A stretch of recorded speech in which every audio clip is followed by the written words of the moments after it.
Es momento de escuchar nuestro mensaje de vida. Somos Vida Abundante Chile.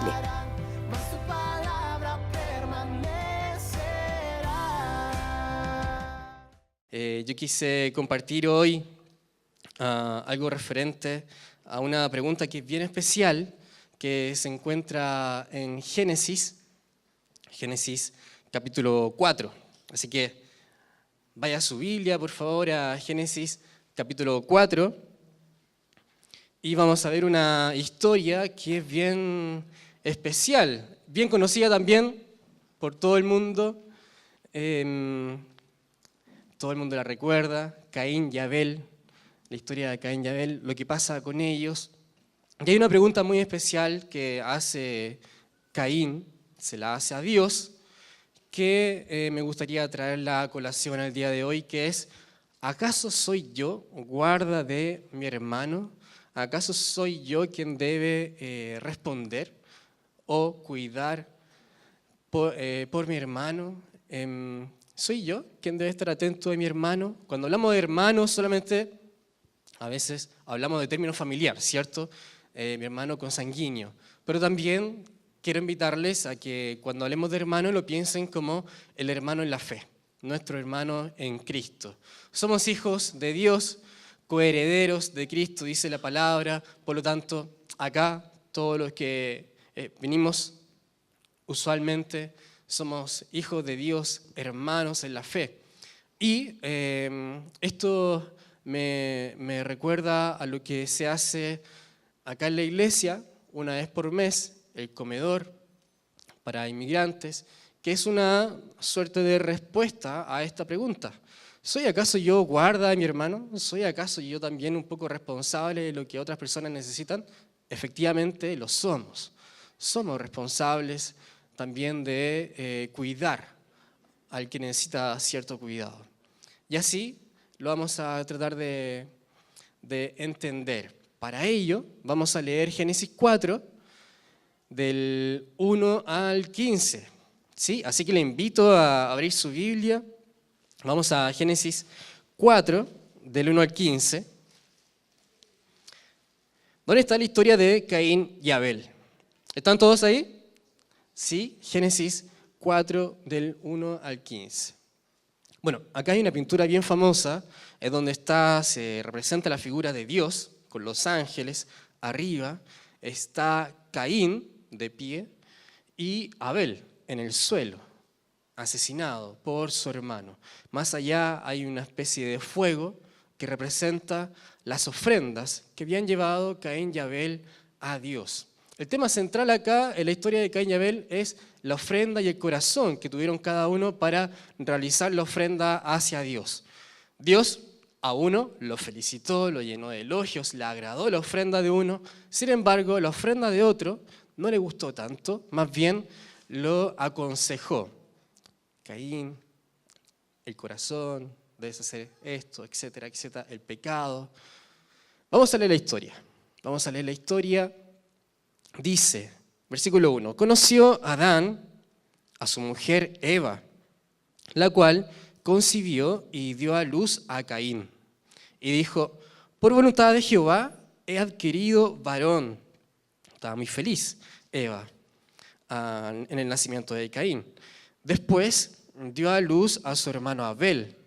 Y Abel fue pastor de ovejas y Caín fue labrador de la tierra. Una familia que vivía de la tierra, ¿cierto? Del campo. Caín por un lado se fue a labrar la tierra, por otro lado Abel era pastor de ovejas. Y aconteció, andando el tiempo, que Caín trajo del fruto de la tierra una ofrenda a Jehová. Bonito gesto, ¿cierto? Caín tomó su ofrenda del campo, de la tierra, y dijo, esto se lo voy a regalar a Dios. En este entonces, Moisés, con las leyes, no aparecía todavía. Por lo tanto, esto no se debe a una expiación de pecados de parte de Caín y Abel. Los judíos hacían ofrendas para expiar sus pecados, para limpiarse, para purificarse, porque así Dios en los tiempos de Moisés lo había establecido. Sin embargo, esto es previo a Moisés. Entonces, Caín y Abel hicieron sus ofrendas porque les nació, porque quisieron hacerlo, porque les agradó, porque consideraron que era algo bueno realizar una ofrenda a Dios. Entonces, Caín trajo del fruto de la tierra una ofrenda a Jehová. Bonito gesto. 4. Y Abel trajo también de los primogénitos de sus ovejas, de lo más gordo de ellas. Y miró Jehová con agrado a Abel y a su ofrenda.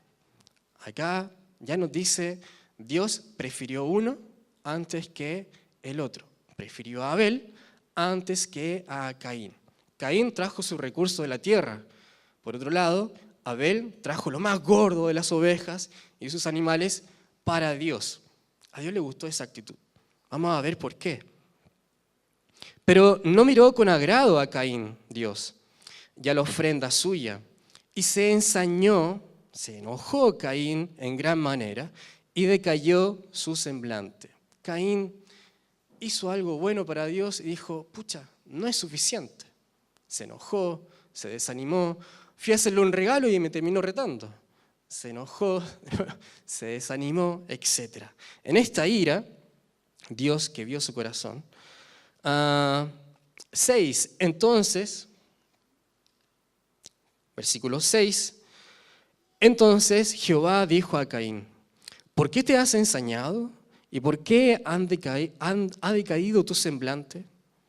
Si bien hicieres, ¿no serás enaltecido? Y si no hicieres, ven, el pecado está a la puerta.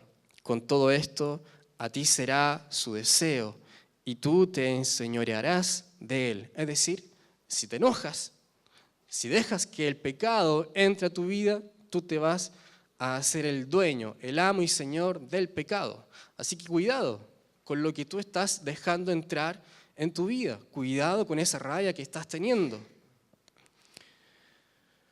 8. Y dijo Caín a su hermano Abel, salgamos del campo, Abel. Salgamos al campo.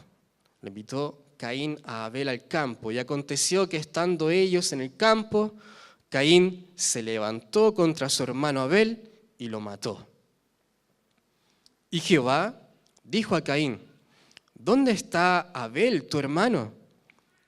Y Caín respondió, no sé, ¿soy yo acaso guarda de mi hermano? ¿Tengo yo acaso que decirte dónde está mi hermano, rendirte cuentas por él, preocuparme de mi hermano?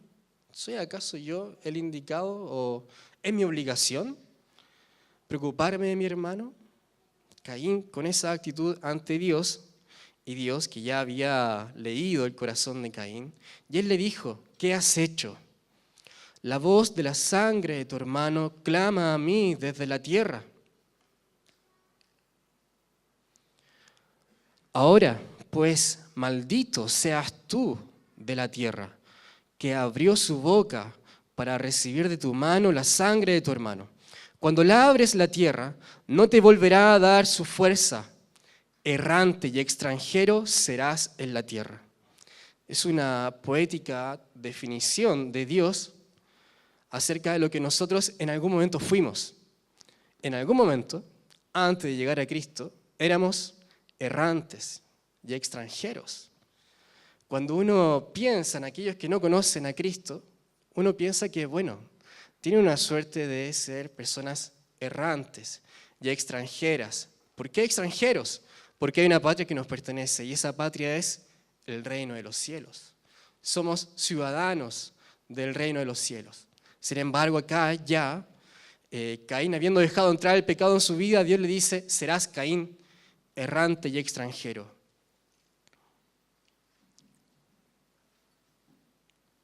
13. Y dijo Caín a Jehová, grande es mi castigo para ser soportado. Esto que tú me estás diciendo, Dios, es demasiado grande, no lo podré soportar.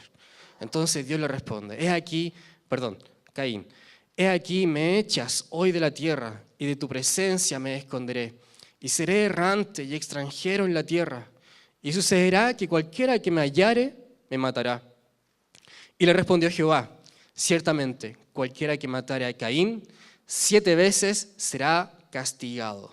Entonces Jehová puso señal en Caín para que no lo matase cualquiera que lo hallara. Luego Caín tiene su desarrollo en la historia, pasan cosas con Caín, pero quisiera quedarme con esta parte de Génesis, en donde se habla acerca de la historia de Caín y Abel. ¿Por qué creen ustedes que Caín no fue lo suficientemente bien acogido por Dios? Él hizo bien, ¿cierto? De esta forma cumplió un requisito que era, o más bien respondió a su voluntad, en su corazón, de regalarle algo a Dios, de darle una ofrenda. ¿Hay algo malo en dar una ofrenda a Dios? Aparentemente no, ¿cierto? Cuando uno lo ve de afuera no hay nada malo. Sin embargo, ¿por qué Dios reaccionó de esa forma? Y le dice, me agrada la ofrenda de Abel. Sin embargo, de Caín no me agradó tanto. Vamos a ver que en la historia de la Biblia, si uno se quedara con esto, nada más, que es lo que mucho pasa en nuestra sociedad cuando se lee la Biblia, y muchos no cristianos que no han tenido la revelación del Espíritu Santo, leen estos pasajes y dicen, bueno, Dios es un ser malo, es tincado. A algunos le agrada y a otros no le agradó. Sin embargo, Caín hizo todo bien. ¿Por qué él ahora lo desterró? ¿Por qué ahora lo maldijo? Bueno, Dios es un ser malo.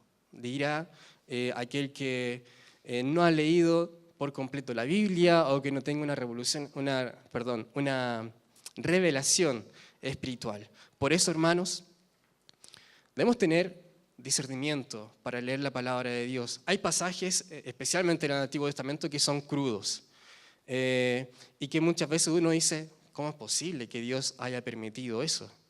¿Cómo es posible que Dios haya enviado a asesinar a los primogénitos de Egipto? Dios es un ser malvado, es malévolo. Por eso Dios, el Antiguo Testamento es malo y el Nuevo es bueno. Es hippie, pelo largo. No, no se trata de eso. Dios es el mismo, hermanos. Dios es uno solo. Y es el mismo del Antiguo Testamento que el Nuevo Testamento. Génesis abre una puerta y Apocalipsis cierra una, pero también abre otra gran puerta que es la de la gracia en el reino de los cielos. Dios siempre va a ser el mismo, nosotros, sin embargo, somos los que cambiamos habitualmente. Entonces, quiero invitarles a reflexionar, a que se queden con esta idea de esta pregunta. ¿Por qué Dios no consideró la ofrenda de Caín? Y también con la pregunta que hace Caín, que es muy válida. ¿Soy acaso yo guarda de mi hermano? ¿Soy yo responsable de lo que haga mi hermano? Y cuando hablo de hermano, piénselo como el hermano consanguíneo de su familia. ¿Soy acaso yo responsable de lo que pasa en mi familia? ¿Soy acaso yo responsable de lo que pasa en mi familia espiritual? Piénselo así también. Porque sí, tenemos un grado importante de responsabilidad sobre otros. El cristianismo, lo bueno que tiene es que nadie se manda solo. Nos movemos en bloque. Somos un cuerpo. Y la cabeza, nuestro gran general, es Cristo. Y como cuerpo debemos movernos juntos, unificados en un mismo sentir. ¿Qué es lo que está haciendo acá Caín? Desligándose de este cuerpo. ¿Soy yo responsable por lo que hace la iglesia? En la sociedad se habla en contra de la iglesia y dicen, no, pero la iglesia es diferente a Dios. Dios no es la iglesia o la iglesia no es Dios. Hay un montón de situaciones o argumentos que uno hace para desligarse de la responsabilidad. Y esto, la palabra del día de hoy está orientada a eso, a que el Señor nos ministre y que nos diga y que nos enseñe, hay cosas de las cuales nosotros somos responsables y que debemos asumir con el mejor del corazón, con la mejor de las voluntades. No es una exigencia, no es una culpa, no es una mochila sobre nuestras vidas, sino que Cristo nos perfecciona, nos va perfeccionando de gloria en gloria. Nos guía hacia la santidad, nos enseña cuáles son los pasos que hay que hacer, etc. Fíjense lo que dice Jesús acerca de Abel.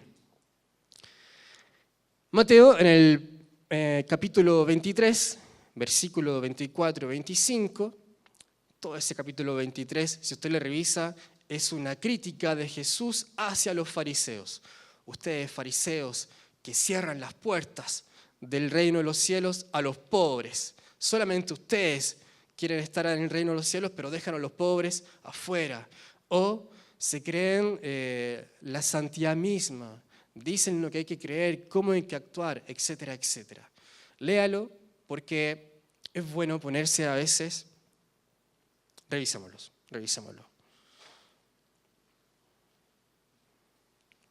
Mateo capítulo 23. Si usted va a este capítulo, el título es Jesús acusa a escribas y fariseos. Voy a citar, por ejemplo, uno. Versículo 9. Y no llaméis Padre vuestro a nadie en la tierra, porque uno es vuestro Padre, el que está en los cielos. Ni seáis llamados maestros, porque uno es vuestro Maestro, el Cristo. Ay de vosotros, escribas y fariseos, hipócritas, porque devoráis las casas de las viudas y como pretexto hacéis largas oraciones. Por esto recibiréis mayor condenación.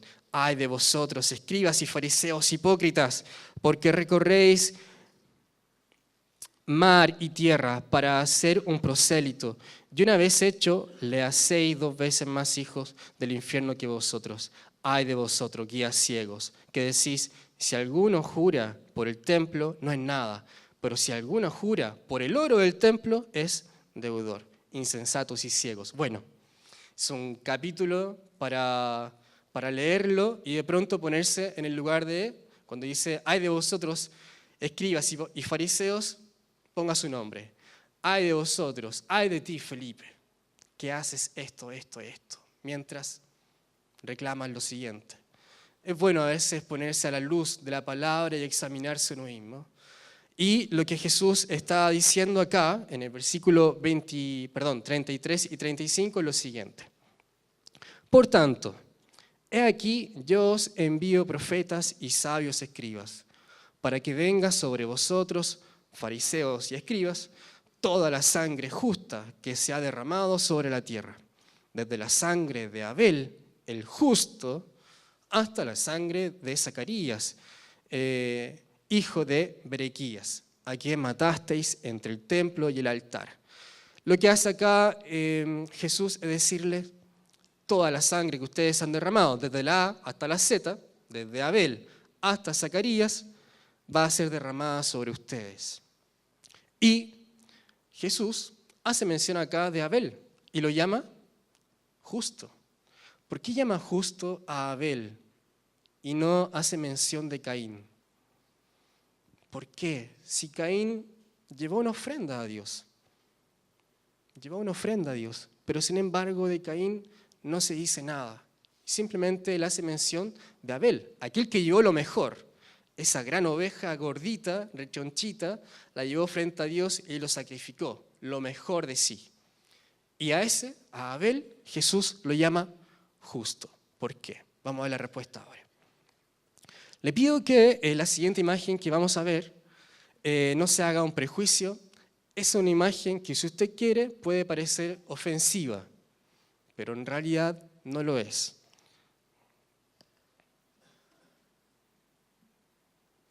¿Qué pasa en esta imagen? Tenemos al príncipe, ¿cierto?, de Inglaterra, William, ¿será? ¿No? Príncipe William. ¿Qué pasa en las redes sociales hoy en día? Un gran problema.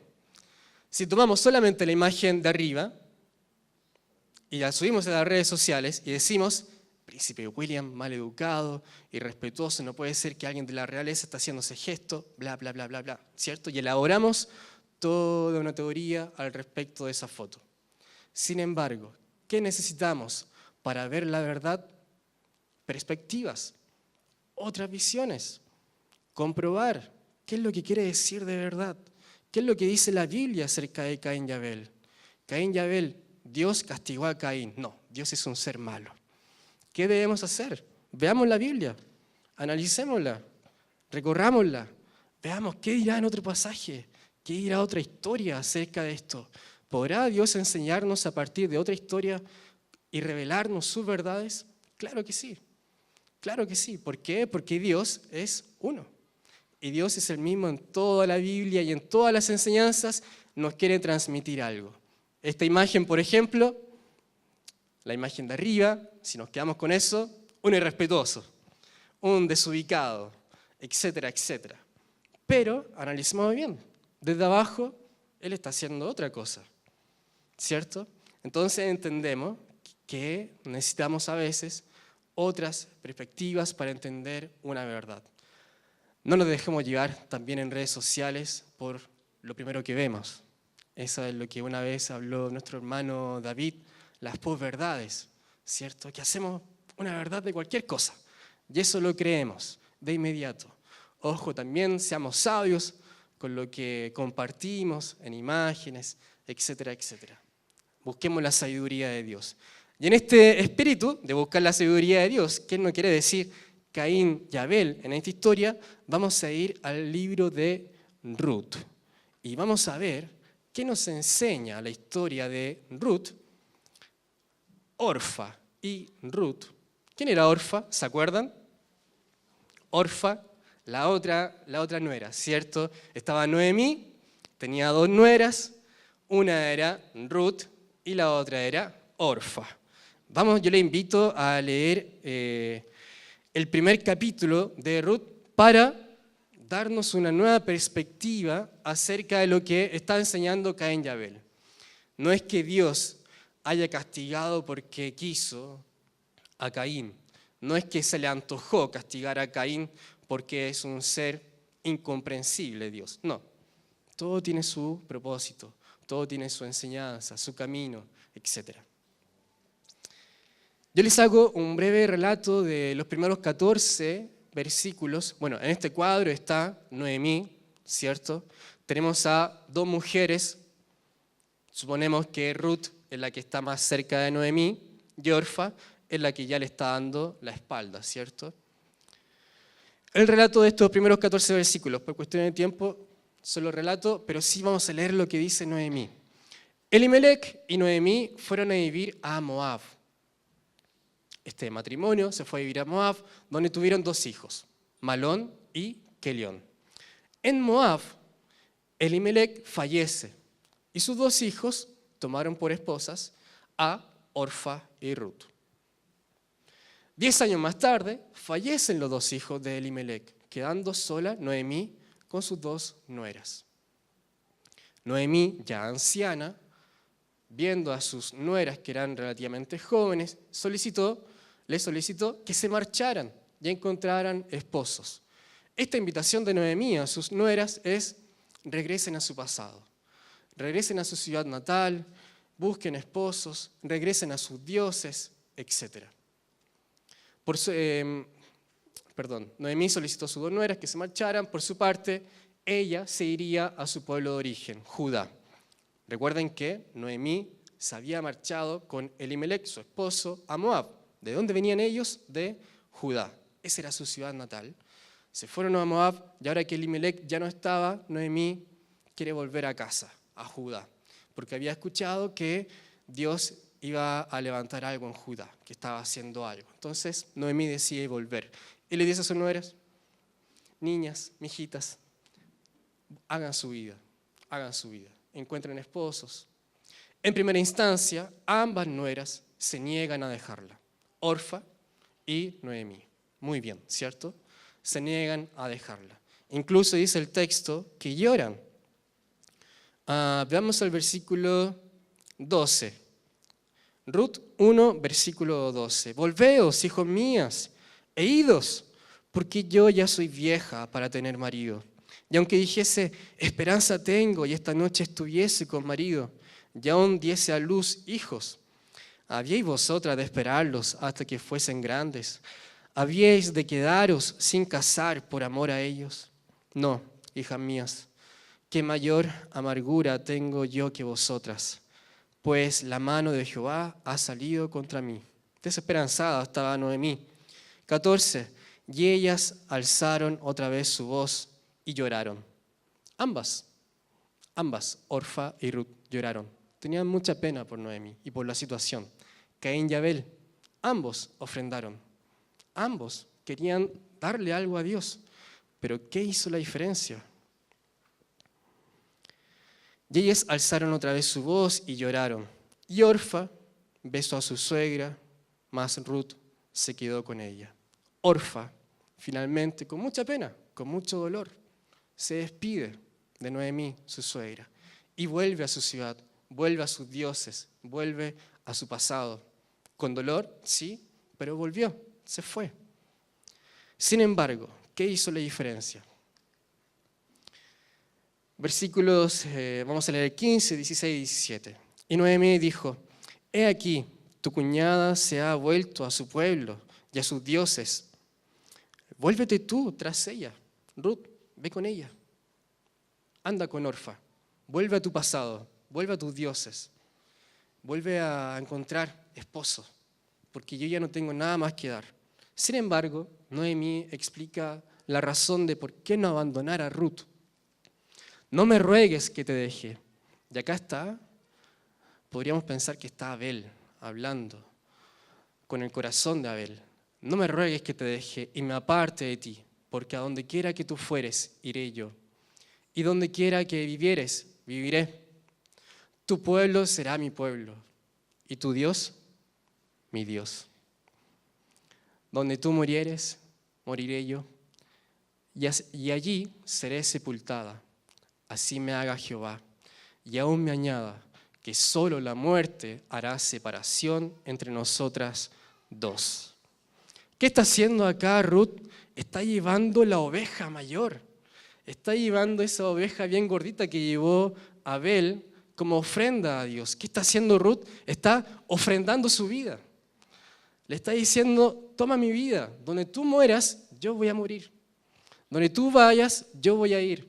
Lo que tú entregues, yo voy a entregar. Donde tú vivas, yo viviré. Está llevando su oveja, ese corderito bien grande que llevó Abel a Dios. Y esta es la dualidad que se presenta entre estas historias. Por un lado, uno dice, Caín llevó una ofrenda a Dios y Dios lo castigó. ¿Por qué? Porque Caín tuvo este gesto de Orfa. Caín lo que hizo fue darle un beso a Dios y luego marcharse. No le entregó lo mejor.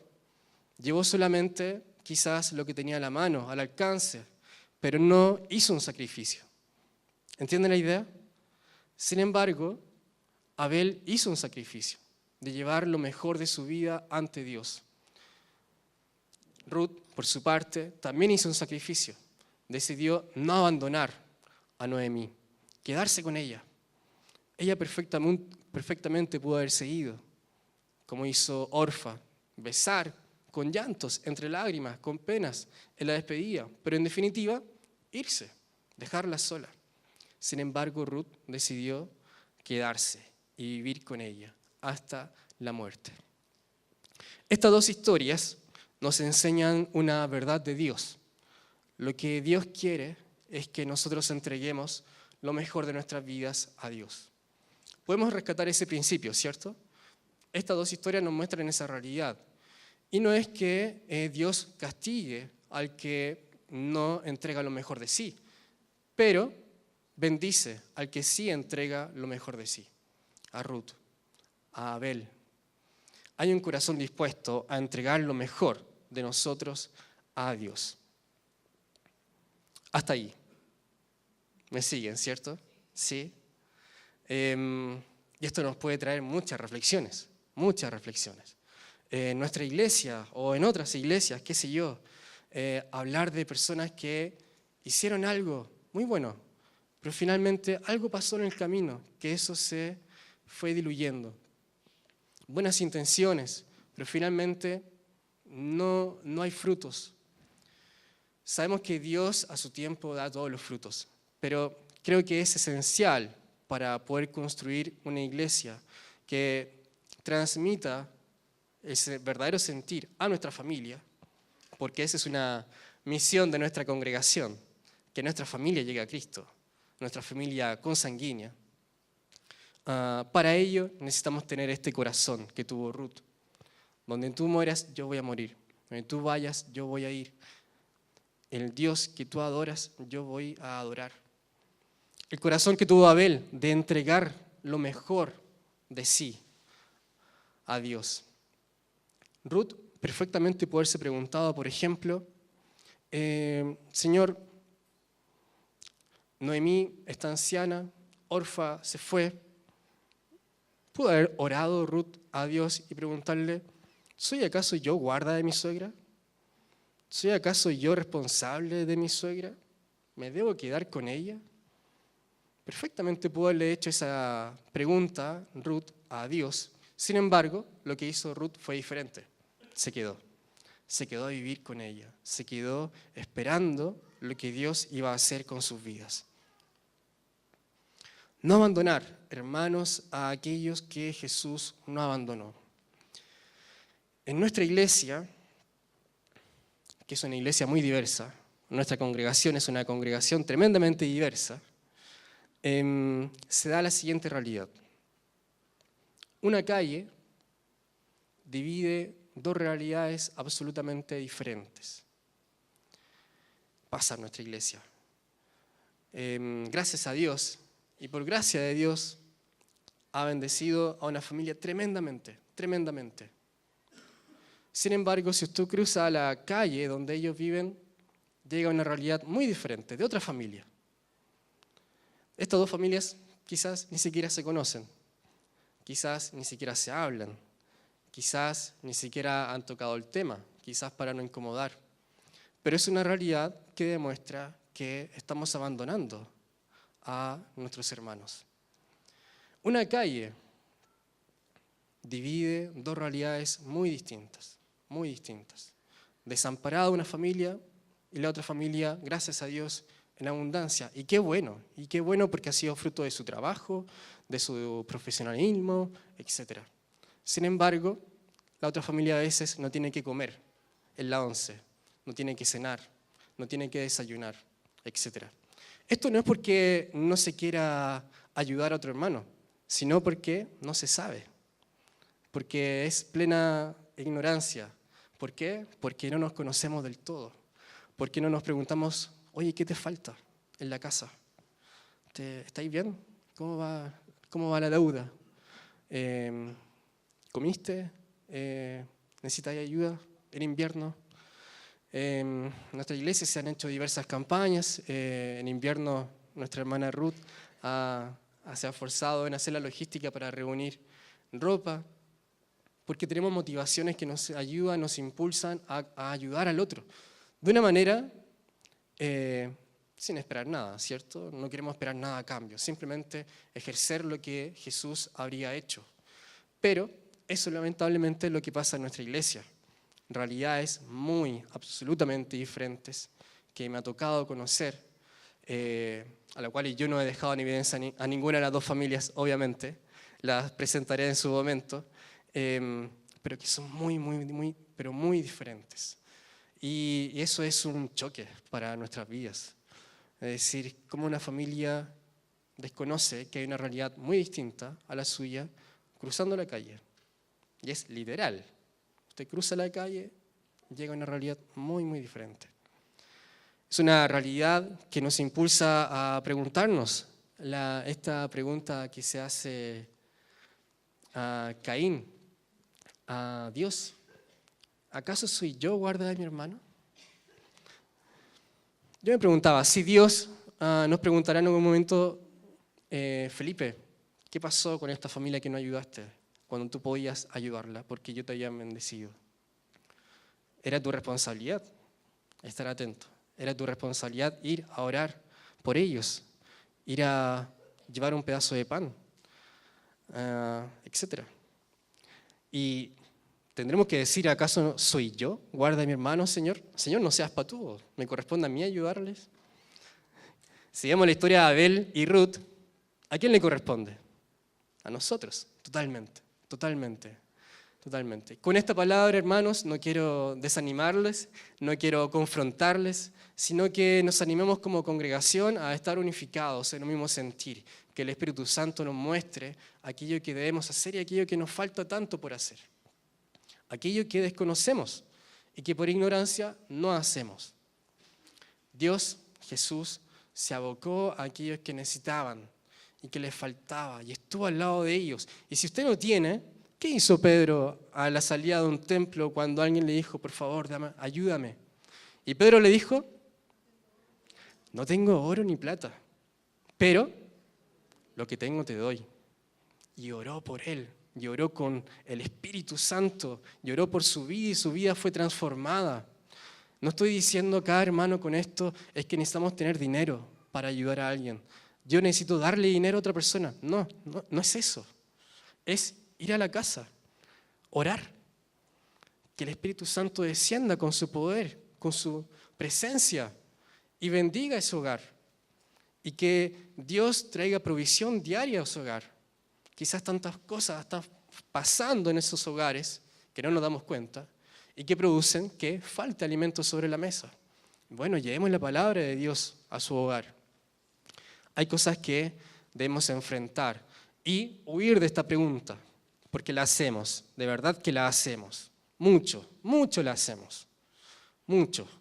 ¿Acaso soy yo guarda de mi hermano? ¿Me tengo que hacer yo responsable? No me digan que no la hacemos, porque la hacemos. Mucho. Por diversas situaciones me toca trabajar en un montón de ministerios de acá de la iglesia y muchas veces, inconscientemente incluso, la hacemos. ¿Y por qué yo? ¿Sí, acaso soy yo el responsable de esta situación? Y estamos actuando como Caín. Estamos actuando como Orfa, dando un besito en la mejilla, llorando, me lamento de lo que te pasa, voy a estar orando por ti. Y queda. Sin embargo, ¿se transforma alguna situación? La situación sigue siendo la misma. Por lo tanto, hermanos, huyamos de esta pregunta. Que no la hagamos más. ¿Acaso soy yo guarda de mi hermano? No la hagamos más porque se sabe que sí, somos responsables de lo que pasa en el cuerpo de Cristo. Amén. Por eso, somos responsables de lo que pasa en este cuerpo. No podemos decir, es que yo no soy responsable. No puedo decir, es que yo vivo en Maipú y vivo en la Florida. No puedo decir eso. No hay cabida para eso. ¿Cuántos kilómetros recorrieron los apóstoles? A pie, con hambre, con sed, con calor, con frío, en pobreza o en riqueza.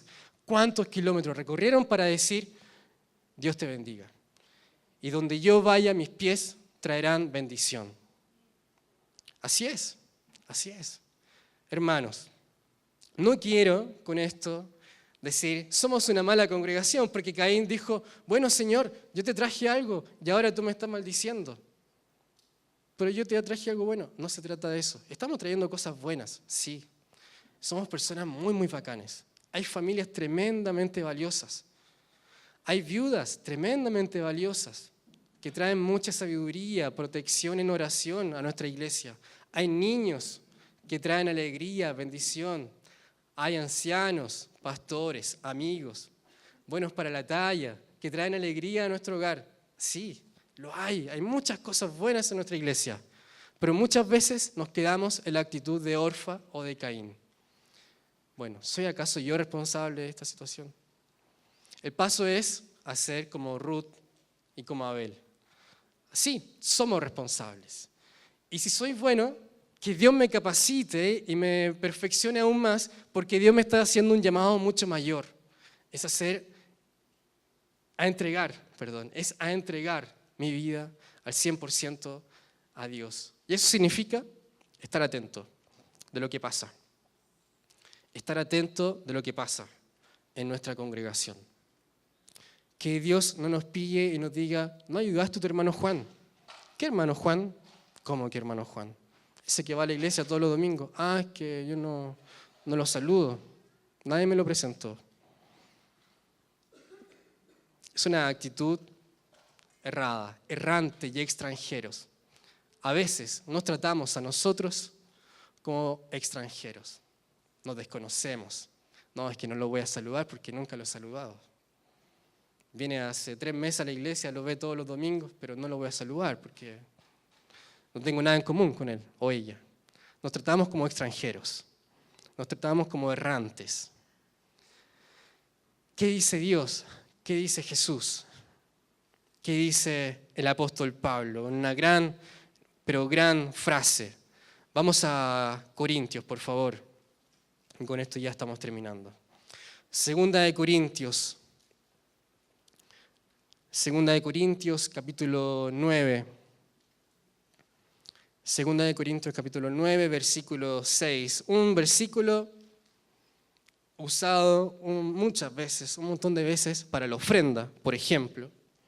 Pero yo quiero invitarles a que lo usemos en nuestro desafío constante, en nuestro desafío diario con las necesidades que hay en nuestra iglesia. Todo esto Dios lo hace a partir de su gracia, con amor, con sabiduría. Entiendo que hay protocolos, que hay formas de ayudar. Pero sin embargo, el principio de la ayuda debe estar constantemente presente en nuestras vidas y debe estar atento a la necesidad del otro. Segunda de Corintios, capítulo 9, versículo 6, dice, Pablo está hablando a la iglesia en Corintios, pero esto digo, el que siembra escasamente también segará escasamente. ¿Quién está acá? Caín. Caín. Sembró escasamente, cosechó escasamente. Y el que siembra generosamente, generosamente también segará. ¿Quién está ahí? Abel. Sembró en abundancia y cosechó en abundancia. Cada uno dé como propuso en su corazón. Caín y Abel propusieron dar en su corazón en cierta medida. Eso es así.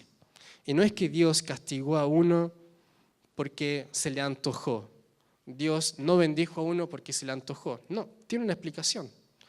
Ese uno, ese Caín, no había entregado lo mejor de su corazón. Cada uno dé como propuso en su corazón. No con tristeza, hermanos, que no sea una carga ayudar a alguien, que no sea una carga orar por alguien, que no sea una carga ir a la casa de alguien, que no sea una carga cruzar Santiago para orar, que no sea una carga, que no sea una tristeza, bendecir a otra persona, que no sea una carga. ¿Por qué? No con tristeza, ni por necesidad, porque Dios ama al dador alegre. Y poderoso es Dios para hacer que abunde en vosotros toda gracia, a fin de que teniendo siempre en todas las cosas todo lo suficiente, abundéis para toda buena obra. No te preocupes si es que tú dices, es que no tengo. Entrega lo mejor que tengas. Entrega lo mejor que tenga, porque Dios te va a bendecir de esa forma. Y va a proveer. Fíjense lo que dice. Y poderoso es Dios para hacer que abunde en vosotros toda gracia, a fin de que teniendo siempre en todas las cosas todo lo suficiente, abundéis para toda buena obra. Como está escrito, repartió, dio a los pobres, su justicia permanece para siempre. Amén. Su justicia permanece para siempre. Amén. Repartió, dio a los pobres, su justicia permanece para siempre. Hermanos, sembremos en abundancia. Tenemos tanta semilla guardada en nuestra casa que no las tiramos a la tierra. No la lanzamos con la bendición que se necesita realizar. Tenemos un gran desafío por delante. Hay muchas personas que llegan los sábados en los comedores abiertos, que no tienen ropa, que pasan frío en las noches, que no tienen un lugar digno. Estoy hablando de dignidad. Ni siquiera estoy hablando de que no tienen una casa, una pieza. De lo básico, estoy hablando de dignidad humana. Eso significa no tener hongos en las paredes de tu pieza donde duermes. Eso es cierto. No tener que tapar el techo con publicidad de las calles para que no se te inunde o no caigan goteras en invierno. Hay un montón de situaciones, hermanos, que nosotros podemos ayudar a evitar. ¿Lo puede hacer uno solo? ¿Lo puede hacer uno solo? No, tenemos que actuar en bloque, como iglesia, como congregación, todos juntos. Oye, tú tienes una chaqueta, tú tienes un pantalón, tú tienes 5,000 pesos, tú tienes 20. Podemos ayudar a que este hermano duerma esta noche bien. O podemos ayudar a pagar un arriendo de alguien. ¿Qué sé yo? cómo Dios nos vaya direccionando, cómo Dios nos haga actuar. ¿Tenemos necesidades en nuestros hogares? Sí, hay necesidades. No estoy diciendo acá, es que acá nadie tiene necesidades. Sí, las hay, las hay. Pero ¿qué dice en el versículo 6? El que siembra escasamente también segará escasamente, y el que siembra generosamente, generosamente también segará. Y el 8, y poderoso Dios para hacer que abunde en vosotros toda gracia, a fin de que, teniendo siempre en todas las cosas todo lo suficiente, abundéis para toda buena obra. Siempre vamos a tener, hermanos. ¿Sabe por qué? Porque Dios es un Dios fiel, y su gloria es para siempre, su justicia es para siempre. ¿Cuándo te ha faltado algo para comer? Y si es que te faltó, ¿cuánta valentía te dio Dios para enfrentar esa situación? ¿Cómo Dios, de una u otra forma, te bendijo y te sustentó en su mano y te guardó para que tú estuvieses acá el día de hoy? Hermanos, hay muchas necesidades en nuestra iglesia. Hay muchas. Hay muchas. Abrámonos los ojos, visitémonos, vamos a las casas a orar.